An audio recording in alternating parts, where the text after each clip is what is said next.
Alors bonjour frères et sœurs, me voici pour un nouvel audio, cette fois qui concerne l'Esprit Saint et le travail de l'Esprit Saint. Parce qu'il est normal que ceux qui ont reçu l'Esprit Saint puissent témoigner et parler de ce que l'Esprit Saint accomplit en eux. Parce que l'Esprit Saint accomplit une grande œuvre qui est cette œuvre de sanctification dont il faut parler, parce que cette sanctification, donc comme je vous l'ai dit, je me suis repentie en 2015. Yeshua m'a baptisé et m'a donné l'Esprit de Dieu, donc en 2015. Et depuis, ma vie a changé. Effectivement, on devient une nouvelle créature. Mais alors, ne me dites pas que on change du jour au lendemain. Oui, on devient une nouvelle créature en un éclair, en un instant. Mais le travail de l'Esprit Saint qui est en nous ensuite est de nous apprendre à vivre autrement, de nous apprendre à vivre selon la volonté de notre Père et non plus selon l'esprit du monde. Alors ça, c'est un long travail d'épuration. Vous savez, lorsque Yeshua vous baptise du feu et de l'esprit, du feu. Alors là, je vais vous donner mon témoignage du feu de l'esprit. Ce feu qui est mis en vous au commencement, c'est comme une petite flamme, toute petite, que vous n'arrivez pas bien à percevoir le premier jour, et qui, au fil des mois, au fil des années, grandit, grandit, grandit, pour vous brûler de plus en plus, de plus en plus, de plus en plus. Et cette flamme, qui est le feu d'esprit, devient un véritable feu. Un feu qui vous consume dans la volonté de Dieu.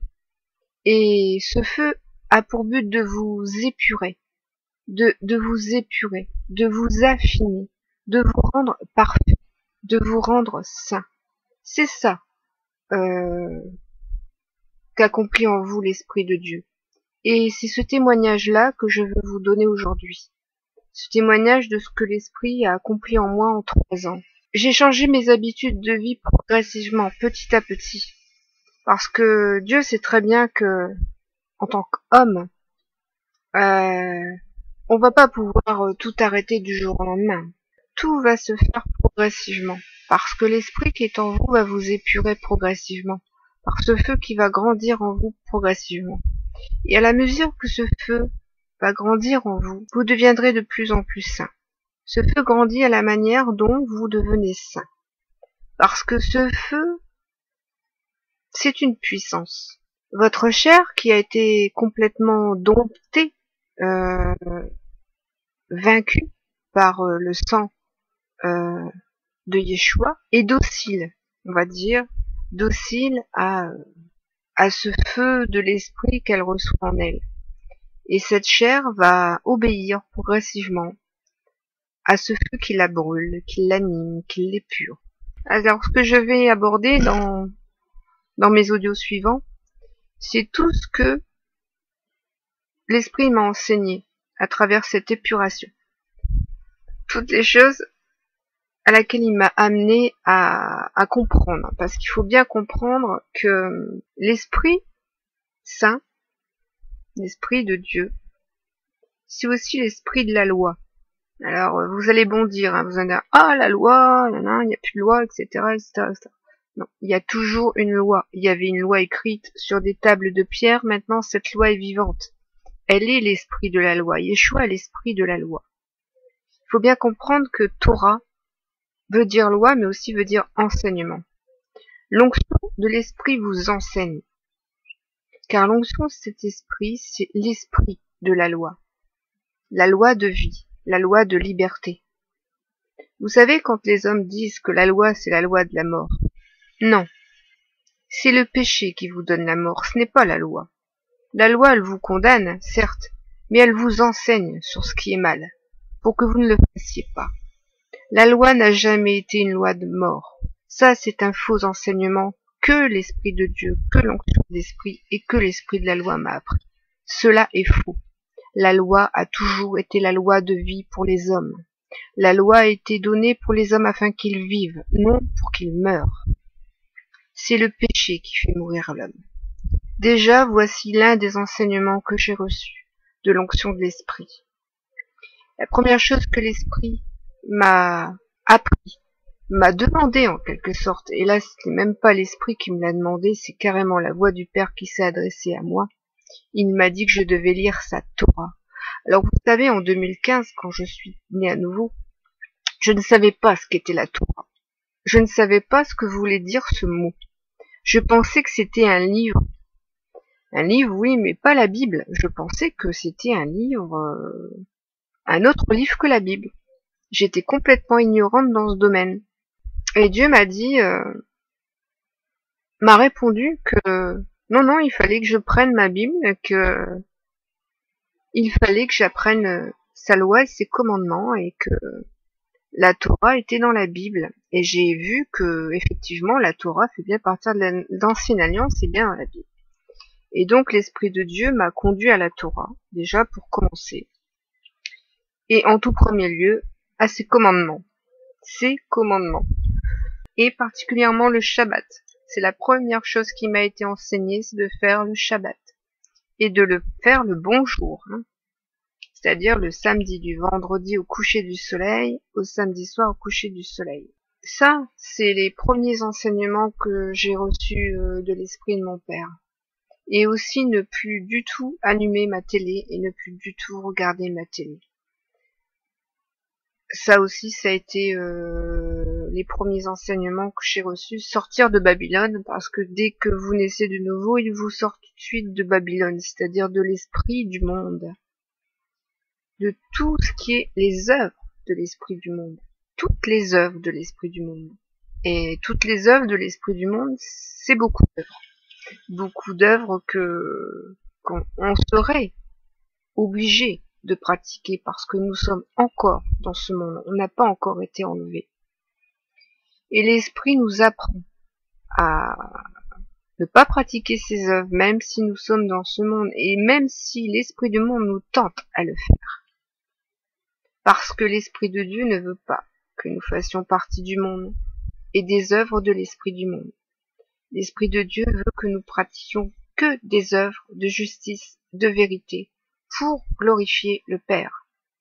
C'est cela, adorer le Père en esprit et en vérité, après avoir reçu l'Esprit de Dieu par le baptême. Un homme ne peut adorer Dieu en esprit et en vérité s'il n'a pas reçu l'Esprit Saint. L'Esprit Saint, c'est aussi ça, l'esprit de vie et de vérité, l'esprit de la loi, l'esprit de la vie. Donc tout ce que l'Esprit Saint vous enseignera sera la vie en Dieu, en votre Père des cieux, la vie sainte. Parce que la vie que Dieu veut pour l'homme, c'est une vie sainte. L'Esprit Saint vous appellera à être saint.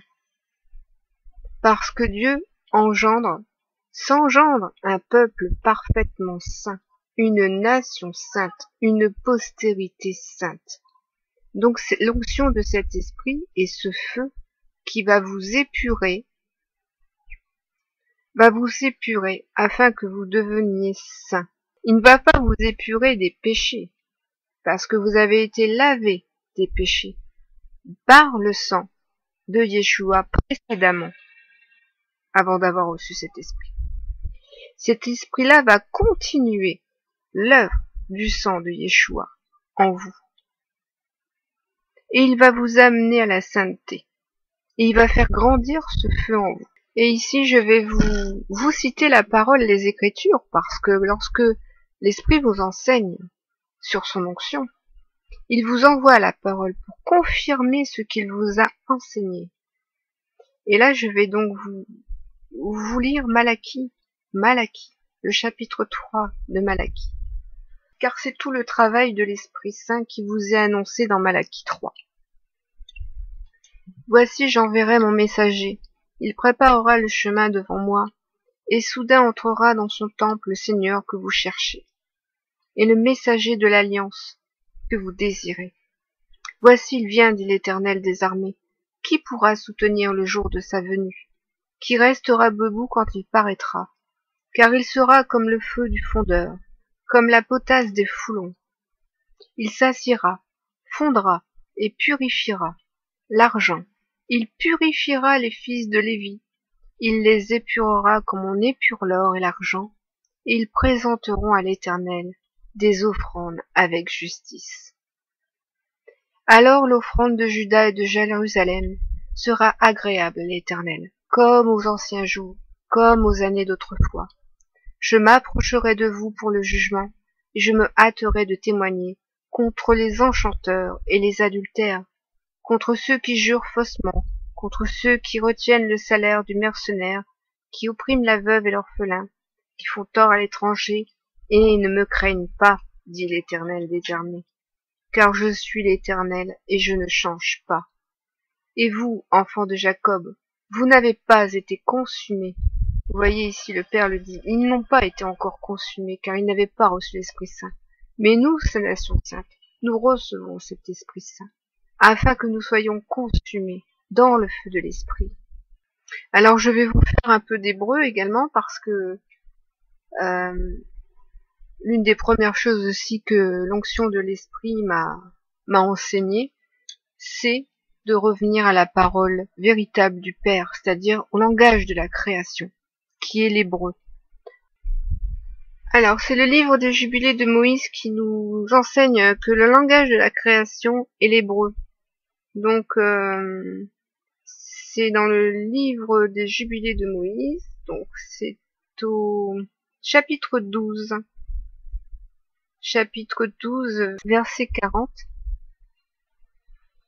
Et le Seigneur Dieu dit, ouvre sa bouche et ses oreilles pour qu'il puisse entendre et parler par sa bouche le langage qui a été révélé et qui avait cessé sur les bouches de tous les enfants des hommes le jour du renversement de Babel. Donc voilà, avant l'époque de Babel, les hommes parlaient tous une même langue qui était l'hébreu. Alors j'ouvris sa bouche. Donc ici, il parle d'Abraham, enfin Abram, avant qu'il devienne Abraham, car c'est à Abraham qu'il ouvre la bouche. Alors j'ouvris sa bouche et ses oreilles et ses lèvres, et commençai à parler avec lui en hébreu, dans la langue de la création. Et il prit des livres de ses pères qui étaient écrits en hébreu, et les transcrit. Et à partir de ce moment-là, il commença à les étudier, et je lui fis connaître ce qu'il ne pouvait comprendre, et il les étudia pendant 6 mois de pluie. Alors effectivement, l'Esprit Saint, c'est ce qu'il a fait en moi. C'est-à-dire qu'il m'a appris à comprendre la parole de Dieu à travers la langue de sa création. C'est-à-dire à travers les mots hébreux. Et ici, donc, je vais vous parler d'épurer, parce que épurer en hébreu veut dire plusieurs choses. Vous savez, les mots en hébreu ont plusieurs significations. Il y a un terme hébreu pour épurer, qui est saraf, Strong 6884.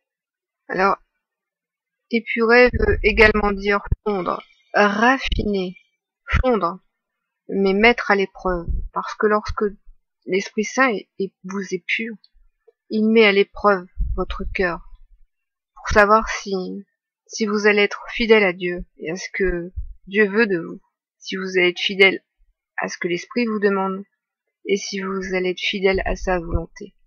Il vous éprouve, il éprouve votre cœur.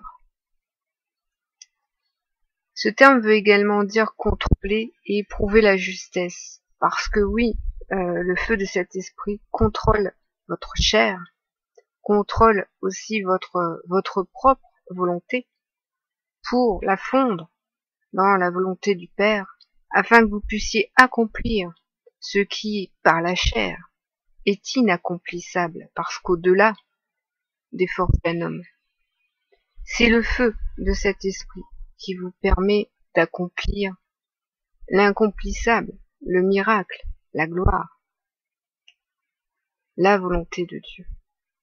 Sa volonté, c'est sa gloire qui se manifeste. Quand la volonté de Dieu se manifeste, c'est sa gloire qui se manifeste.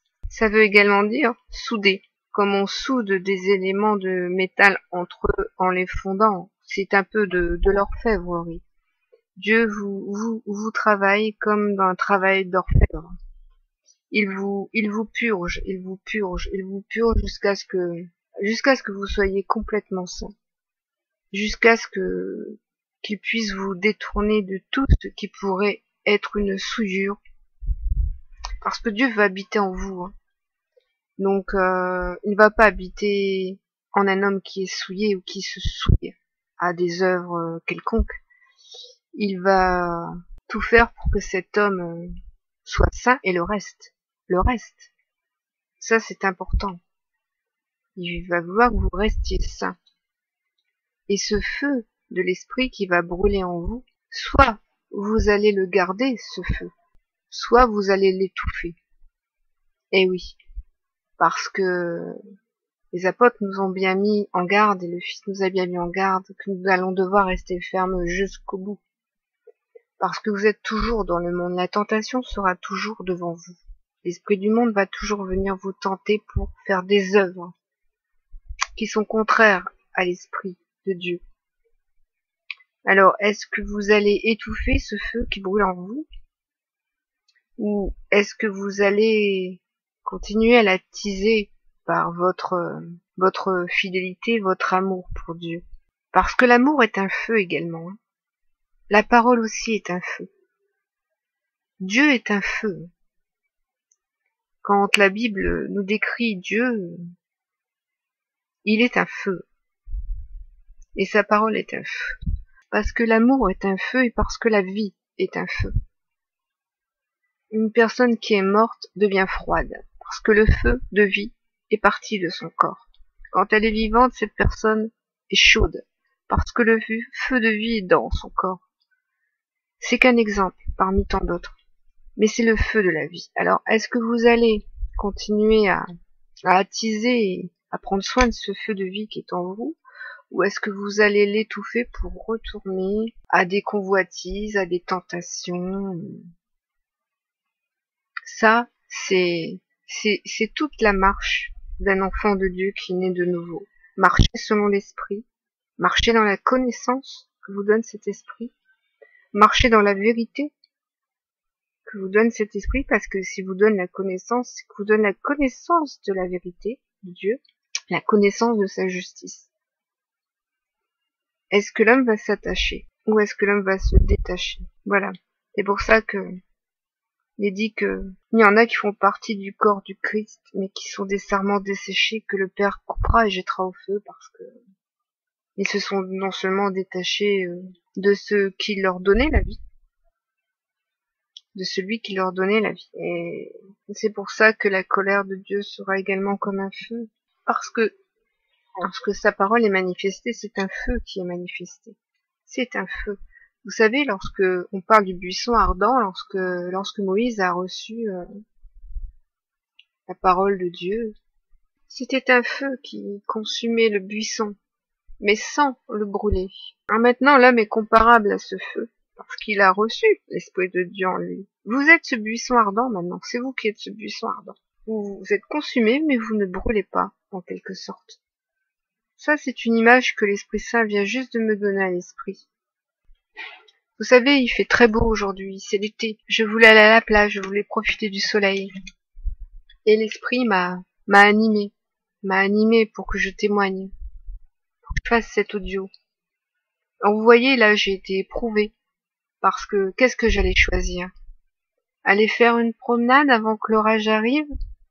Aller profiter du soleil? Ou profiter du feu de l'Esprit qui est en moi et qui me consume pour que je glorifie Dieu, pour que je témoigne de son œuvre? J'ai choisi d'obéir à l'Esprit. J'ai fait un sacrifice. J'ai sacrifié mon après-midi au soleil, à la plage, pour faire ce témoignage. Parce que ce qui compte pour moi, ce n'est pas de faire ma volonté, mais la volonté de mon Père. Voilà ce qu'est ma vie en tant qu'enfant de Dieu avec l'Esprit de Dieu. Vous n'êtes pas conduit par votre chair, par votre volonté, mais par celle de Dieu. J'ai donc choisi de servir mon Père, d'obéir à mon Père, d'obéir à son esprit, et de faire cet audio sur le feu de l'esprit, sur l'épuration par laquelle doit passer tout homme pour rester dans la sainteté jusqu'à l'arrivée de l'époux, parce que l'épouse doit rester dans la sainteté jusqu'à l'arrivée de son époux. Elle doit garder sa robe de justice, et pour qu'elle puisse garder cette belle robe de fin lin blanc, il faut qu'elle ne pratique que les œuvres de justice, pour la gloire de celui qui va venir, parce qu'elle l'aime. Parce que c'est une histoire d'amour entre vous et Dieu, entre vous et son esprit, entre vous et sa parole. C'est pourquoi il est dit, vous devez recevoir l'amour de la vérité en vous pour être sauvés. Et vous devez avoir l'amour de cette vérité en vous, l'amour de sa parole, qui est sa Torah, sa loi, son enseignement.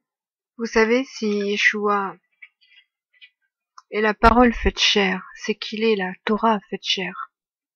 C'est qu'il est l'enseignement fait chair, l'enseignement de la parole. Le Père nous a aujourd'hui donné Yeshua en tant que représentant juridique, car c'est lui qui viendra nous juger. Donc préparez-vous, mes frères et sœurs, car le roi se prépare. Et une chose est certaine, c'est que si Yeshua est l'esprit de la prophétie, il est aussi l'esprit de la loi, et il rend vivant cette loi en nous. Cette Torah est vivante en nous. Alors attention à ceux qui vous enseignent la Torah selon le judaïsme. Soyez vigilants par rapport à ces religions et à ces personnes. Le judaïsme ne reconnaît pas que Yeshua est devenu la Torah vivante, et que c'est en lui et en cette loi de vie que vous êtes désormais vivants. Donc il faut bien comprendre que ce que l'Esprit Saint enseigne à un enfant né de nouveau, non pas une Torah reçue par Moïse, cette fois, mais une Torah donnée par Yeshua, reçue par Yeshua pour qu'elle devienne vivante en lui et qu'elle soit vivifiée par l'Esprit en lui, par la résurrection, par le grand mystère et la grande puissance de la résurrection, et afin que cette Torah puisse nous être donnée par lui, que nous puissions prendre part à cette Torah vivante. C'est à ce moment-là que le Père circoncis nos cœurs et qu'il la grave dans nos cœurs. Parce que nous avons accepté la parole, nous l'avons reçue. Donc, nous la recevons dans notre cœur et il la grave dans notre cœur. Et comprenez bien que cette parole de Torah que nous avons reçue, c'est son Fils. C'est l'amour de la vérité. C'est l'amour de la justice que nous avons reçu. Et nous sommes devenus enfants de justice, enfants de vérité, parce que nous naissons de la vérité et de la justice. Et c'est de cette Torah-là dont je vous parle. Non que j'annule l'autre, car c'est la même Torah qui a été renouvelée, qui a été rendue vivante, comme l'homme ancien a été rendu nouveau et vivant, l'ancienne loi a été rendue nouvelle et vivante. Ce n'est pas plus compliqué que ça à comprendre. Donc rien n'est effacé. Comme quand un homme naît de nouveau, il est toujours cet homme, il n'est pas effacé. On est de même de la loi. Elle est toujours applicable dans vos cœurs à présent.